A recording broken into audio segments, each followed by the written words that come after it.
Passa tão rápido, né? Parece que era ontem que estávamos aí no último encontro falando sobre liberalidade. E eu tenho certeza que eu ouvi testemunhos de pessoas que entraram aí em níveis diferentes em Deus depois daquele culto. Aliás, eu estava agora à tarde, é o nosso 6º encontro aqui num total de 9. E vamos repassar rapidamente o que foi ministrado nesses 6 encontros. Eu creio que todos eles foram gravados, né? Eu creio que dá para você ouvir ou reouvir, se você perdeu alguma, porque não foram só ministrações, mas ativações em áreas específicas. Então vamos lá. O primeiro encontro nós falamos sobre identidade, usando a questão de Mateus, sobre o improvável publicano, comissionamento, chamado. O segundo encontro falamos sobre santidade, um chamado à santidade. Terceiro encontro falamos sobre voltar ao primeiro amor, o relacionamento, o teu fervor com Deus.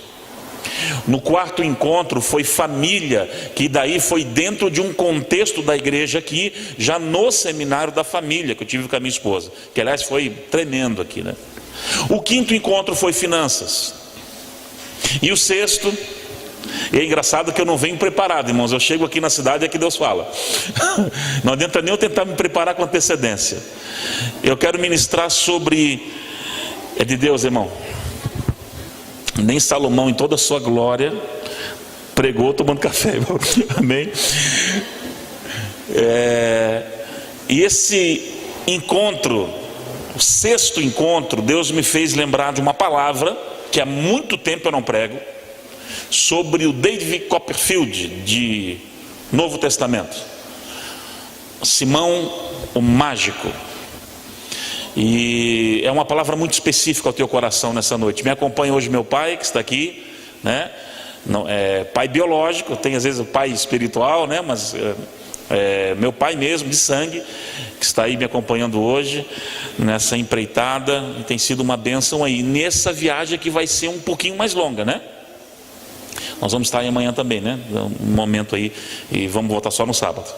Amém, queridos? Então, abra sua Bíblia em Atos capítulo 8, versículo 9.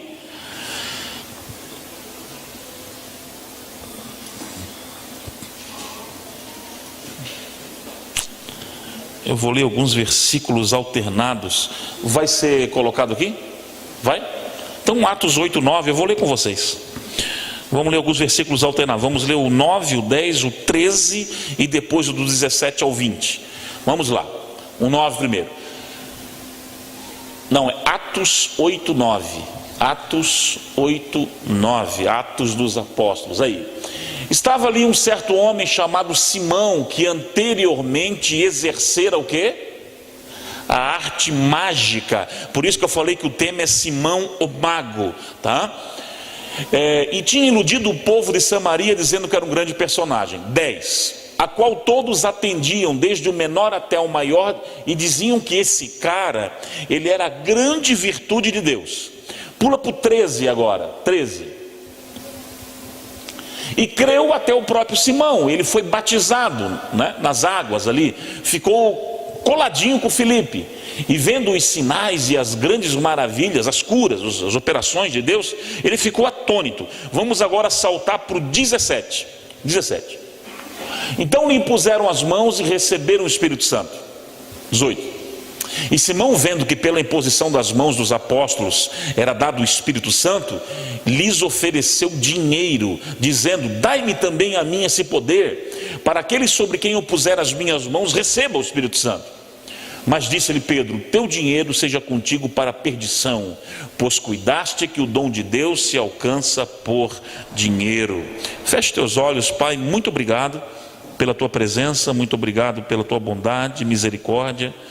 Espírito Santo, que eu possa pregar envolto em teus braços, e que esse texto possa entrar em nossos corações com força nessa noite, Pai, e que possamos apenas refletir a tua vontade, meu amigo Espírito Santo, em nome de Jesus. Amém? Lá atrás vai estar os materiais, a maioria tem, e eu resolvi fazer no mês de agosto aquela mesma promoção, que é o kit todo, todos os materiais da área da família, os livros todos que estão lá, os lançamentos todos por R$90, você pode dividir em 2 vezes lá, e porque as pessoas compraram muito para presentear, aproveitaram que o valor está muito abaixo do que é o normal, e não tem coisa melhor que você evangelizar alguém às vezes com material, né? Principalmente casamentos rebentados, famílias rebentadas. Às vezes um material, um CD, um livro pode não, faz toda a diferença. Irmãos, eu vou começar. Deus me deu essa palavra anos atrás sobre Simão o Mago, só que ela nasceu de uma experiência. Então não tem como nem eu entrar no texto sem relatar para vocês essa experiência que eu tive anos atrás, mas muito tempo atrás mesmo. Eu participava de uma igreja na zona sul de Joinville, e eles tinham na época lá os chamados cultos de vitória. Não sei se tem em comum em Mogi das Cruzes, as igrejas que fazem isso, né? Mais ou menos. Como é que funcionava isso? 7 semanas, campanhas, a pessoa vinha e orava por algo, e essas campanhas tinham temas. Por exemplo, tem uns temas bem assim, né? Aqueles que chamavam clama a mim e responder-te-ei, né? Aquelas coisas assim, que queres que eu te faça? E esses textos assim de impacto, né? Que a pessoa ia lá e botava diante de Deus a sua vida. E nós tínhamos um obreiro lá, amigo, que ele era o líder deste culto, porque aquele culto era considerado como um ministério da igreja, levado muito a sério, e realmente bastante pessoas envolvidas para orar e tal. E eu me lembro que num domingo à noite, vocês estão começando uma série também, Estamos em Guerra, e vocês vão entender a conexão desse texto com o tema, porque a nossa guerra, irmãos, no meio da mensagem eu faço o link. Ele foi anunciar no domingo à noite a série que ia começar, melhor, a campanha que ia começar na quinta. E ele falou assim: irmãos, não sei, porque geralmente é textos de impacto, né? Naqueles cultos de vitória, como eu falei. Ele falou assim: ó, o tema dessa campanha é diferente. Deus falou comigo madrugada aí dessa semana, e o tema da campanha vai ser: Deus vai abrir os teus olhos. E deu de dedo na turma. Eu nunca tinha visto, e não tem nem versículo bíblico, é esse mesmo, que às vezes tem, né, o texto bíblico, tem a menção. Não, Deus vai abrir os teus olhos. Um ficou assim, os caras tiraram isso de onde? Mas eu falei: irmão, o que eu entendi na época? Eu falei: se Deus falou com o camarada, irmãos, se Deus falou com o pastor que a série de agosto é Estamos em Guerra, entre no rio. Em que áreas você pode guerrear? Nós começamos ontem a série de agosto lá na igreja, a série Meu Amigo Espírito Santo. Irmãos, ontem foi uma doideira já, a presença, o que o Espírito Santo já se revelou. Então a gente leva a igreja toda a se envolver com a questão do Espírito Santo, por exemplo, no mês.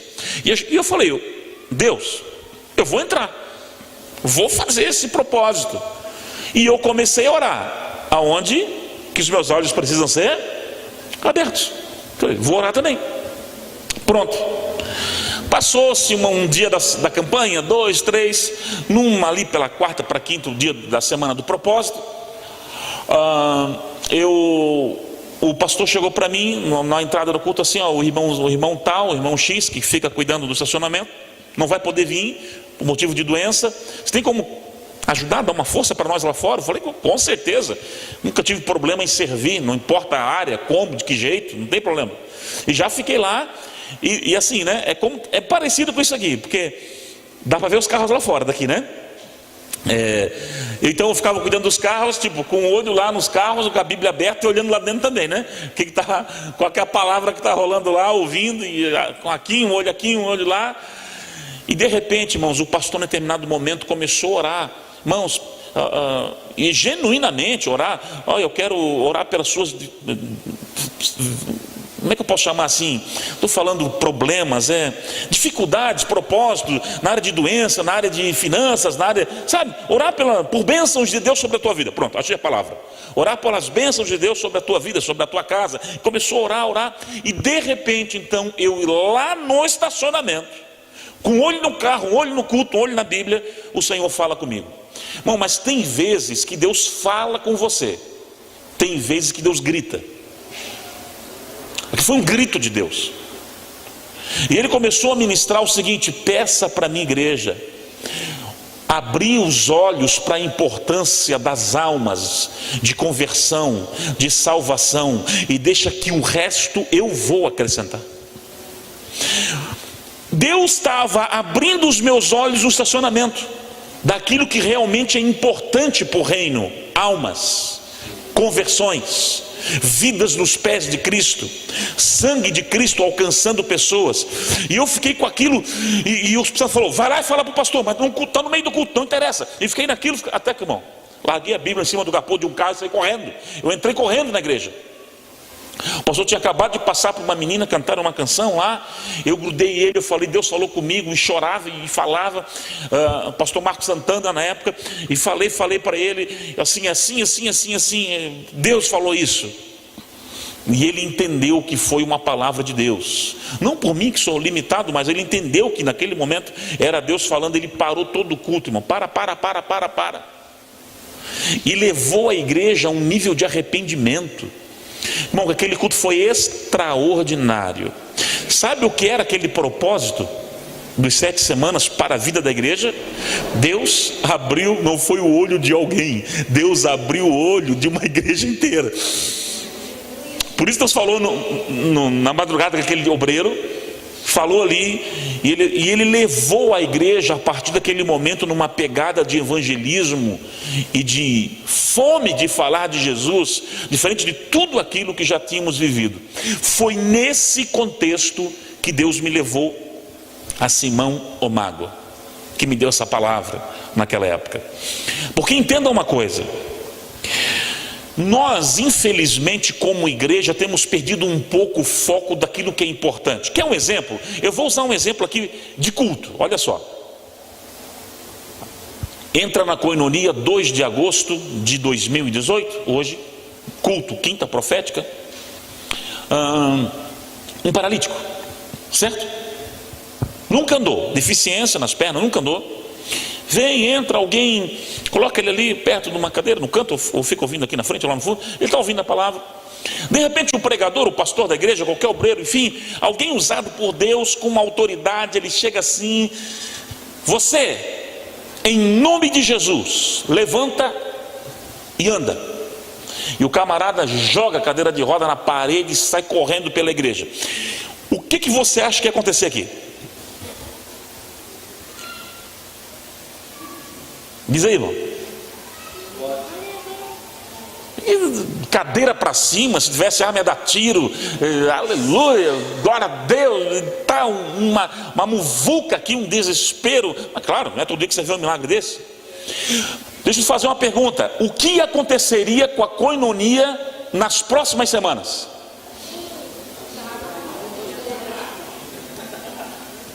O que é esse negócio dessa igreja que está levantando paralítico aí? O que é isso? Vamos lá ver que negócio é esse, que unção é essa? Vamos lá ver. Se prepara para enfiar a cadeira. Ok, rebobina a fita. 2 de agosto de 2018, entra na Koinonia, culto de quinta profética. Um cara passando ali na frente, cabeça baixa. Ele está indo tirar a sua própria vida em casa. Ele está indo, passando por aqui, ele está indo tirar. De repente um obreiro chega assim, olha: ei, você aí. E ele: que tal? Você precisa de Deus, usa ali para falar alguma coisa com ele. Não sei, entra aí para o culto, entra aí. Não. E o cara naquela, não sei, vou. Ele decide consigo assim: cara, eu estou indo me matar, vai ser minha última tentativa. E ele senta ali atrás, mesmo lugar que o cadeirante. Aí, de repente, no final da pregação, alguém aqui faz um apelo, alguma coisa assim e tal. Quem quer aceitar Jesus, quem quer entregar a sua vida, mudar a sua vida, mudar a sua história. O camarada levanta a mão em lágrimas lá no fundo, vem, se joga no púlpito e fala: eu lanço a minha vida nos pés do Senhor. Ele se entrega em lágrimas, em choro, e decide mudar de vida, e muda, e vai para casa agora, não mais para se matar, vai para casa para reconstruir a sua história. O que acontecia aqui? O que acontecia aqui? Cadeira para cima, tiro também. Mais um aí, tá tudo certo. A igreja, a Koinonia, nas próximas semanas, ela IEG? Você viu como o foco da igreja está errado? O que é mais importante, um paralítico levantar ou uma alma que estava em rota de colisão com o inferno entregar-se ao Senhor Jesus no altar?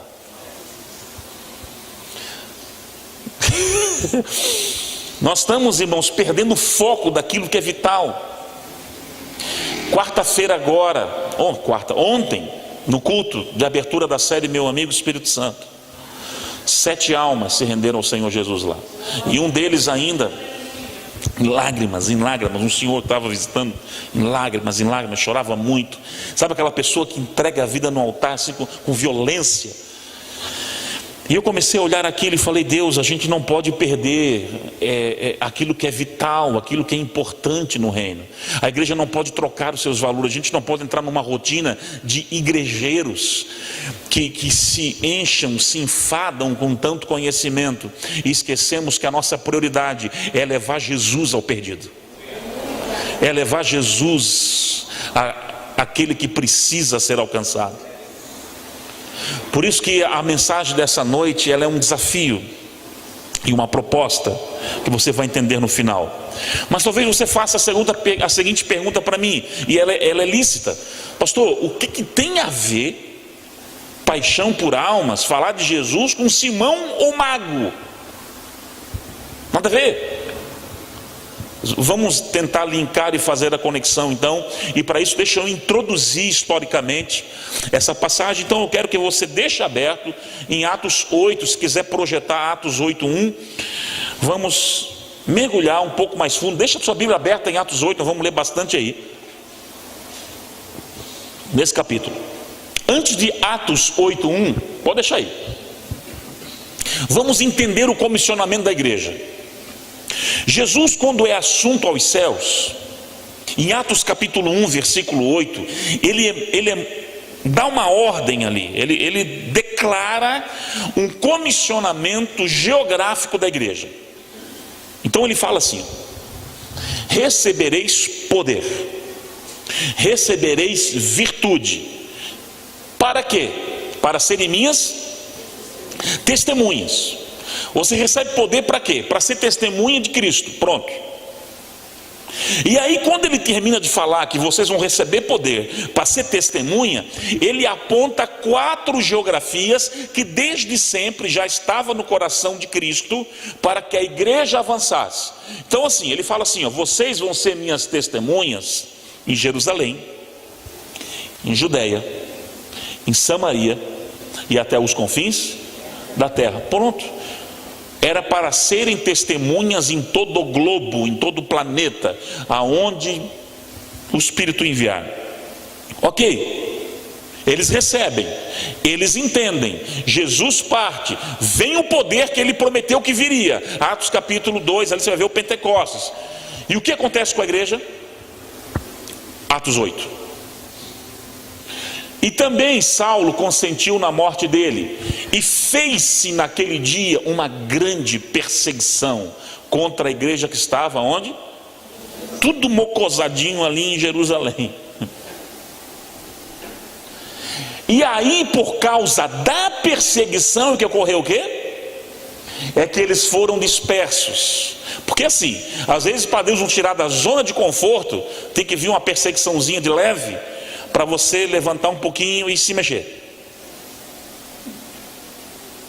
Então tem que vir uma perseguiçãozinha, para aí eles então irem para a Judéia, para Samaria, e os apóstolos ficaram na base. Ok. Uns homens piedosos foram enterrar Estevão, fizeram sobre ele um grande pranto, né? Saulo assolava a igreja, entrando pelas casas, arrastavam homens, mulheres, os encerrava na prisão. Mas aqui agora, os que foram dispersos por causa da perseguição fugiram. Aonde eles iam passando, eles faziam o quê? Teve que ser meio via forceps a coisa, né? Havia um comissionamento geográfico. A igreja se atrofiou em Jerusalém. Deus tem que permitir uma perseguição para o povo acordar. E eu espero que isso não precise acontecer comigo e com você, para a gente acordar para a nossa missão de evangelizar os povos, as nações, o teu vizinho e quem quer que esteja ao seu lado, que Deus permitir. Eu espero que isso não precise acontecer. Aí, nesse contexto de dispersar, de um foi para lá, um foi para cá, versículo 5, Atos 8:5, e descendo Filipe, um deles chegou então aonde? A Samaria para pregar. E é o Filipe em Samaria que é aonde toda a história aqui ocorre, de hoje, a história de hoje pelo menos, que é onde Simão o mago entra na história. Simão, o texto diz que nós lemos que ele era perito em artes mágicas, um ilusionista da época, e não era qualquer um ilusionista. Ele ganhou a atenção, ele ganhou o crédito de muita gente daquela região. Você percebe nos textos ali que eles aclamavam ele ou falavam que ele era a grande virtude de Deus, cara. Numa versão mais apurada do grego para aquele texto que nós lemos, a tradução seria o grande poder. Ele era chamado de o grande poder. Então o cara, na arte do ilusionismo, na arte da mágica, o cara era o cara. E ele agregava uma multidão de discípulos. Eu fui pesquisar em alguns escritos de Irineu, de um historiador do passado, que ele possuía, Simão, um nome em evidência na região. Ele tinha muitos discípulos, muitos discípulos. Isso aqui estou falando em termos de informação histórica. Aliás, um número muito expressivo de discípulos. E segundo a parte histórica, ele foi casado com uma ex-prostituta chamada Helena, na qual se tornou uma espécie também de divindade naquela região. Então era o grande poder casado com a deusa. Era mais ou menos isso. E aí Filipe está pregando em Samaria e Simão está ali, paralítico levantando, braço crescendo, cego passando a enxergar. Que doideira é essa? Que doideira é essa? Isso eu nunca vi. Nem o meu melhor poder se compara a essa coisa aí. E o cara, não sei até que ponto, ele ouviu o evangelho e se converteu no ministério de Filipe. Que tipo de conversão foi essa? Genuína ou não? Mas a palavra diz que ele se converteu. E não só se converteu, vou descer as águas. O cara foi batizado. E não só foi batizado, vou levar a mala de Filipe. Ficava do lado ali. Filipe ia para lá, ele estava junto. Filipe ia para cá, ele estava também. E ele vendo tudo o que acontecia, os milagres, as operações. Esse cara foi pirando o cabeção. A Bíblia fala que ele ficou atônito com isso tudo. O que acontece? A igreja lá em Jerusalém ouve deste avivamento que está ocorrendo em Samaria. Salvação, milagre, poder. E aí o que acontece? Uma decisão estratégica e ética e prudente. Os apóstolos, 2, são enviados para ver como está o andamento da obra em Samaria. Então Pedrão e João vão até Samaria. Vamos lá ver o que está acontecendo. E eles olham ali, oh meu Deus, é de Deus o negócio. E o que Pedro e João falam? A primeira coisa: vocês já receberam o Espírito Santo? Falaram em línguas? Não, nem sabemos o que é isso. Então, toma.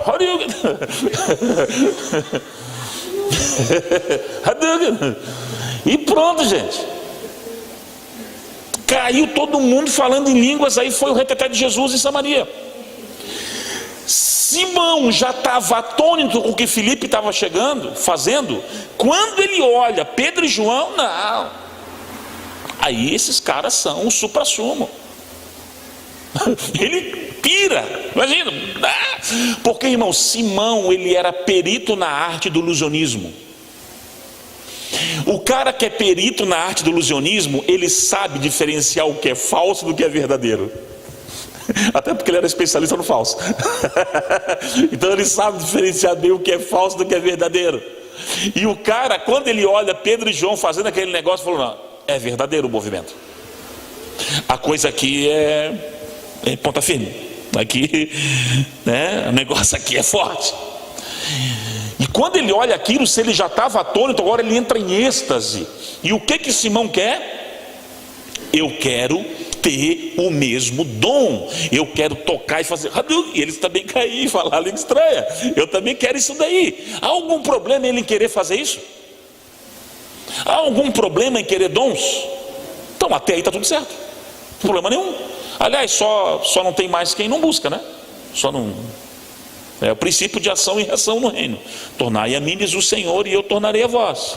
Até aí tudo certo, tudo bom, tudo tranquilo, tudo tranquilo, tudo tranquilo. A grande questão agora é que ele pega e oferece dinheiro para comprar o dom de Pedro. Aí ele começa a se perder. E aí Pedro vem dar no meio, né?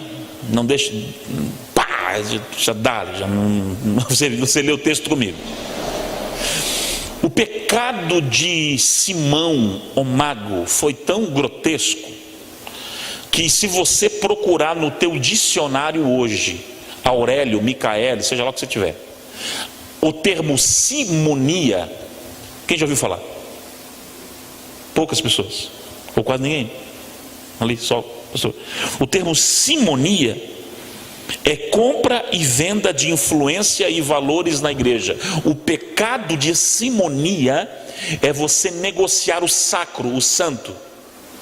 O pecado de Simão foi tão grotesco que até hoje o pecado de tentar comprar algo santo vem do nome dele, Simão. Por isso o pecado de simonia. De tão marcado que ele ficou na história. Você pode tirar a prova real e ir lá procurar no teu dicionário chegar em casa. Amém? Ou no teu dicionário virtual aí, depois você achar. Como é que terminou a vida de Simão, o mago? Não, a gente fica muito em aberto ali. Será que o cara aceitou a repreensão de Pedro e voltou para a casinha? Será que ele espirrou? Não sei. A Bíblia não diz ali só a repreensão e ele fica um pouco assim, um pouco de remorso e tal. Não, por favor, tal, né? Não dá. E olha que eu fiz uma pesquisa extensa anos atrás. Falei, tudo isso surgiu após aquela experiência lá do culto da campanha da vitória. E eu fui fazer pesquisa, pesquisei em historiadores, e a única menção que eu achei de Simão, o mago, extra o nosso contexto bíblico, que a Bíblia ela foi num livro apócrifo chamado Atos de Pedro. É apócrifo, não é canônico, né? É apenas uma informação histórica que faz uma menção do final da vida de Simão Mago. Se foi verdade ou não, não sei. A título de curiosidade, eu vou falar para vocês o que estava escrito lá no tal de Atos de Pedro. Que Simão, após a repreenda de Pedro, ele volta para o mundo da mágica, ele volta para o mundo do ilusionismo, né? E quando Pedro está novamente passando em Samaria, ele está passando por uma praça central, e Simão, para provocá-lo, começa a levitar na frente de Pedro, para provocar e mostrar que realmente o grande poder é ele e não o apóstolo. Pedro dá de dedo que te repreende em nome de Jesus, ele cai e ele é apedrejado pela multidão e morre, e morreu. É isso, pastor? Não sei, eu estou falando de uma história, de uma única informação que eu achei histórica sobre um possível final de Simão o Mago, num livro apócrifo. Agora, também não é o mais importante aqui para nós hoje, porque o mais importante aqui, eu quero me concentrar na motivação de Simão o Mago. E é aí que eu quero fazer a conexão que eu fiz lá na frente, lá no início. Nesse ato de Simão o mago, nós vemos dois tipos de pecado: o pecado grotesco e o pecado sutil. O que é o pecado grotesco? Simonia. Está claro? Simonia. Tentar comprar o dom de Deus com dinheiro. Pronto, está claro. O texto fala, está diante dos nossos olhos, é um pecado absurdo. Qual que é o pecado sutil que não aparece nas entrelinhas? Ou, aliás, que está nas entrelinhas? Benefício próprio. A questão de Simão aqui era, vamos arrazoar com a gente, puxa, se eu já sou chamado de o grande poder, se eu tiver o dom que esses caras têm, vou ser chamado de quê? Quinta divindade dos querubins, do universo, o que eu não vou ser chamado? Aonde eu irei e o dinheiro que eu poderei ganhar se eu acoplar no meu repertório esse negócio aí o que eu vou, aonde eu vou alcançar? Aonde eu paro se eu acoplar no meu repertório esse negócio? Então a ação de Simão, o gesto de Simão, o pecado de Simão mostra que na verdade a motivação dele em momento algum estava no reino, estava em vidas, estava em almas, estava no seu próprio umbigo. Foi uma mensagem que eu preguei há meses atrás, há tempo atrás na igreja, num domingo à noite, que eu preguei sobre a síndrome do Sofu. Quando eu anunciei o tema, eles ficaram me olhando assim, pastor, está ficando doidão mesmo, né? Sofu é a síndrome do olhar fixo no umbigo. Eu só olho para aqui e não consigo olhar para o lado, não consigo olhar para a lateral, eu não consigo olhar para o meu próximo, eu não consigo olhar para aquilo que realmente vale. Qual a conexão então de Simão o mago com as almas? Porque o retrato da motivação de Simão é o retrato da nossa geração. Talvez a gente não tenta comprar, talvez a gente não chegue a um ato tão escandaloso como Simão o fez, mas ainda assim as nossas motivações, elas são muito egoístas. É só o meu negócio, é o meu trabalho, é a minha vida, é o meu ministério, é isso. A gente se preocupa tanto com as nossas coisinhas e olha muito pouco para o lado, para aquilo que realmente necessita, que são vidas, são almas. E mal nós sabemos que o princípio básico de crescimento, inclusive, é aquilo: cuide das coisas do Senhor e Ele vai cuidar das suas. Se preocupe com aquilo que é importante. Irmãos, não há prazer mais intenso nessa vida do que você conduzir uma pessoa a Cristo. Não há. Uma pessoa que estava indo em rota de colisão com o inferno, uma pessoa perdida, e que você olha hoje, por uma instrumentalidade sua, irmãos, a glória é dele, mas a alegria é nossa. De você se alegrar e ver, puxa, mesmo com as minhas falhas, eu pude ser importante na vida daquela pessoa. Deixa eu contar um testemunho. Trabalhava anos atrás numa empresa, o nosso setor eram todos cristãos. Então veio um rapaz aqui de São Paulo trabalhar com a gente, era São Paulo capital. E esse rapaz, ele, por um histórico familiar, por uma questão de vida pessoal dele, era uma pessoa muito fechada e uma pessoa muito mal-humorada, muito de mal com a vida. A gente falava: ó, o sol, tá ruim. Chovendo, tá ruim. Tá ruim. Era muito difícil se relacionar com ele, uma pessoa de difícil relacionamento. E eu falei ainda para o meu chefe, que era cristão também: puxa, esse cara não veio parar no nosso setor à toa, deve ter um propósito. E eu tentava falar de Jesus aqui e ali, e o camarada não dava margem, não dava margem nenhuma. Mas eu não desisti. Eu falei: Deus, me dá uma estratégia, me mostra a porta para eu entrar. Sempre tem uma portinha para entrar, alguma coisa aqui, né? Até que um dia, num café daqueles, num trabalho, ele deixa assim soar, porque ele era um cara que sempre se interessou por astronomia, universo, NASA e tal. E eu falei: é por aqui. Achei o caminho. Porque na época eu conheci um pastor que trabalhou na NASA, tem um testemunho, pastor Alfa, Daniel Alfa. Então, um testemunho de vida muito forte. E eu tinha vários CDs de pregação dele. E ele contava nesses CDs algumas experiências de vulcões, de experiências assim. Eu falei, cara, isso aqui vou tentar aqui. Aí eu chego no trabalho, no dia seguinte, cara, eu tenho um CD de um cara aqui que trabalhou na NASA, ele conta, e eu peguei justamente um CD que ele fala de uma experiência bem bacana, assim, bem e tal, de vulcão, de não sei o que e tal, umas coisas doidas. E eu, cara, você gostava de pirar, cara. Ele, daqui para mim, então, eu gosto disso, eu gosto. Mas nem falei que o cara era pastor. Falei que era um cara que falava de umas coisas bacanas. E ele foi ouvindo aquilo. Eu tinha vários CDs no carro dele, de pregação. Ele vinha muito em Joinville na época pregar, onde eu morava. E no dia seguinte, ele me pega já no café da manhã. Tem mais um desse aí para mim, dá uma olhada aí. Esse CD aí. O cara nervosão, os caras doidos, né? Assim, então. E eu já estou com um monte no carro, já fui na hora no estacionamento, peguei, está aqui, mais um. No outro dia, no terceiro, tem mais um aí também desse aí, mais uma coisa desse aí que eu vi e tal. Boa. Ele estava ouvindo todo dia à noite, chegava em casa, a primeira coisa que ele ouvia.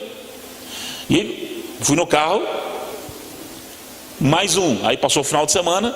Na segunda-feira, ele parece que reouviu o final de semana uns 3 de novo. E ele chegou para mim assim no almoço e falou assim: André, vem cá, como é que eu faço para conhecer um pouco mais desse Jesus que ele fala tanto nos CDs? Daí eu não sei muita coisa, mas o pouco que eu sei eu vou tentar compartilhar. Como é que você pode bater um papo comigo? Ele falou: ó, o único momento que eu posso é no intervalo. E era no intervalo que eu tirar aquela sonequinha abençoada, né?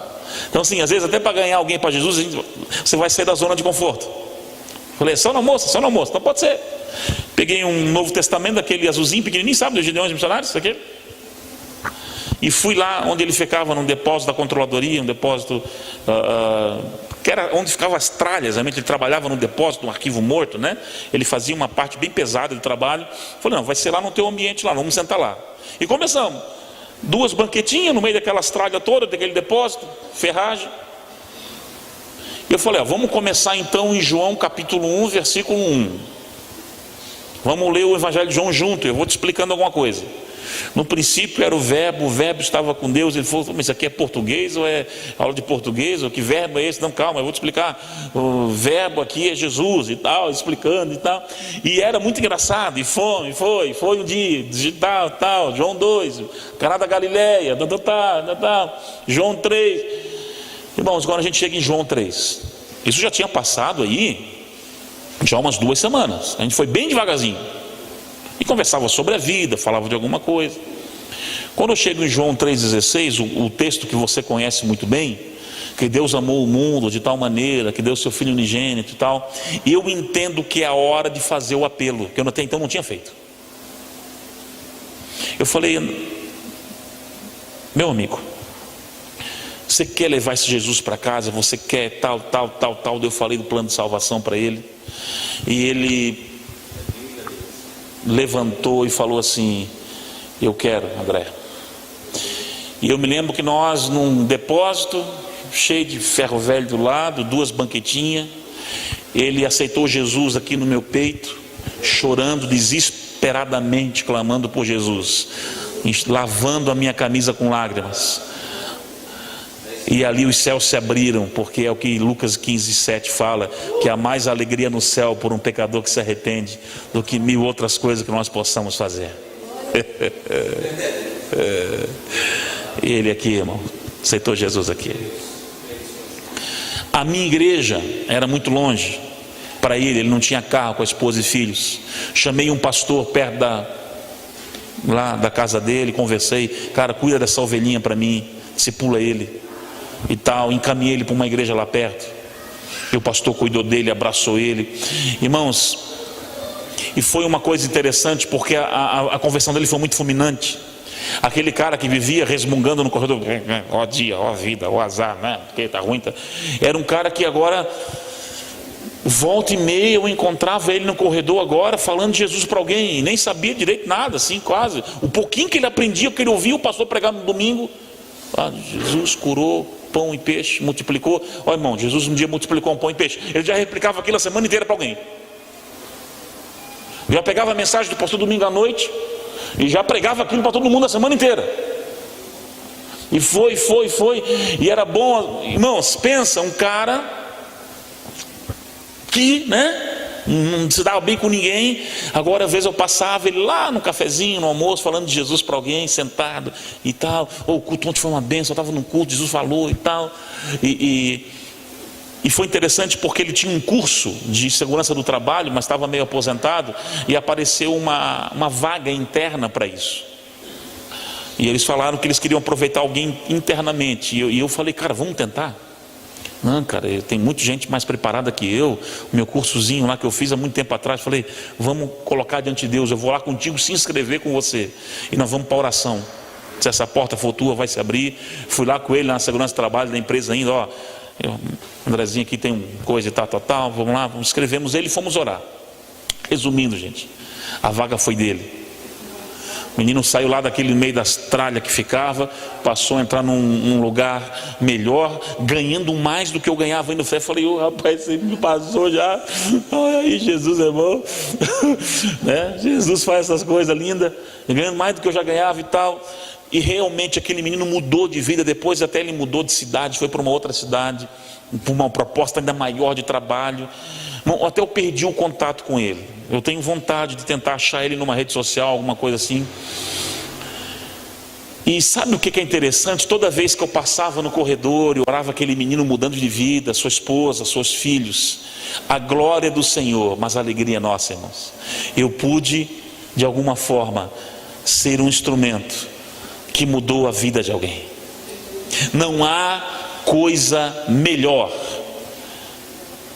para se viver do que isso, irmãos. Ser um instrumento genuíno de Deus na vida de alguém. O pastor falava para mim no almoço hoje que Mogi tem 550 mil habitantes, certo? Deixa eu contar uma historinha para você. Uma história, uma ilustração apenas. Existia lá, isso no sul é mais comum, na época da desova, das tartarugas lá, na praia, e estava bem na época que elas estavam saindo, assim, saíam as tartaruguinhas.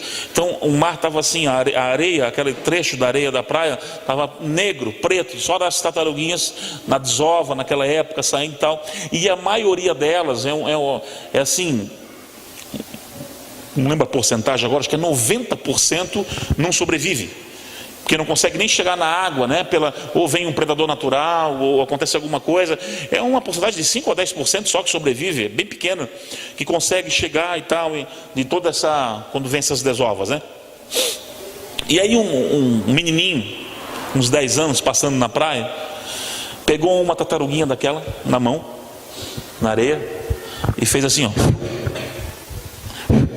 limpou ela. Aí foi andando assim para não pisar nas outras e tal. Foi lá na água, se ajoelhou com água até assim, aqui, e ficou assim com ela na mão, para ver se ela vinha a vida, Ficou e jogava água e tal. Até que passou esse processo aí uns 30 minutos. Até que a tartaruguinha deu uma assim, fez assim. E ele foi. Daqui a pouco ela foi. Passou uns 30 minutos, ele pegou lá outra, na areia da praia de novo, e fez o mesmo processo. Quando o menino voltou para a areia de novo, para pegar a terceira, tinha um cara, dono de um quiosque ali próximo e tal, ele estava só de olho naquele guri, Quando o guri pegou a terceira, ele não aguentou. Ô Piá, vem cá. Piá é um termo que fala para guri, lá no sul, lá. Ô Piá, vem cá. Vocês não acham que tu é o super-homem das tartarugas? O que é? Tu é o super-homem das tartarugas? Você está pensando que é quem? Você vai salvar as tartarugas do mundo inteiro. E o menino estava com a terceira na mão assim, olhando para ele, E o menino falou assim, tio, salvar as tartarugas do mundo todo eu não vou, mas que essa daqui eu vou conseguir, eu vou. Para essa daqui eu vou ser importante, eu vou.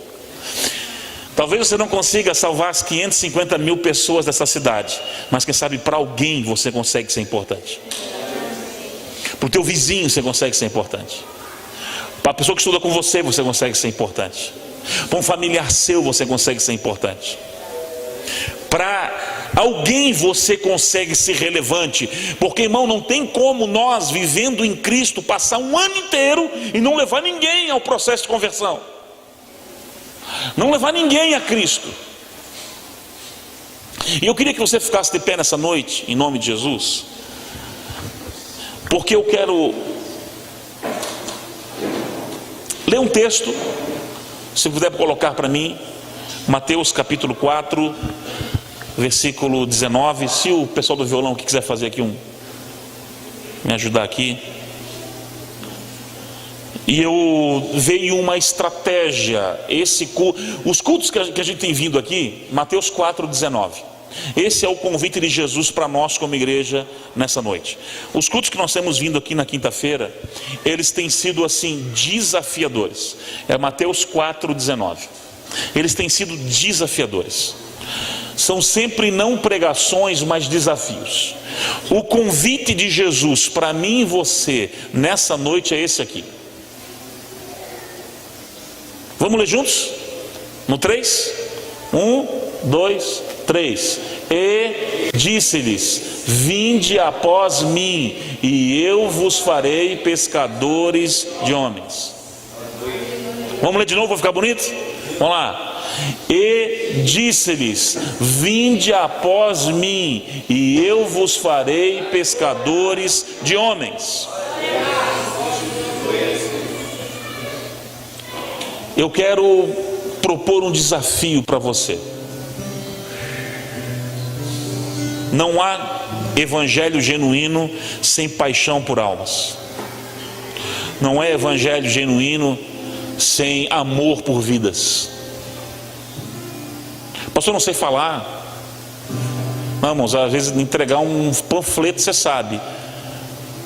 Quantas coisas eu já evangelizei com livro, com CD, com abraço, só convidando para ir no culto, ou só falando Jesus te ama e eu também. E às vezes foi só o suficiente, porque às vezes um abraço fala mais do que palavras, irmãos. Enquanto o grupo vai estar aqui se preparando para cantar uma canção, eu quero que você preste muita atenção em um desafio que o Espírito Santo me propôs lá atrás. E essa palavra mexeu tanto comigo, irmãos, que eu senti que eu preciso pregá-la domingo à noite na igreja e fazer o mesmo desafio, pastor. Eu vou fazer o mesmo desafio domingo à noite lá. Mesma palavra, mesmo tudo. Eu entendi e eu daqui eu vou direto para Chapecó. E se bobear eu vou fazer lá também. Quando vem um manto para a semana inteira assim, eu entendi o propósito da semana. Eu quero propor algo para você. E só vai vir na frente quem tiver a coragem e o propósito de fazer isso. Durante 7 dias, a partir de amanhã, sexta, sábado, domingo, segunda, terça e até quarta da semana que vem, você vai fazer um compromisso no altar de todo dia falar pelo menos de Jesus para uma pessoa.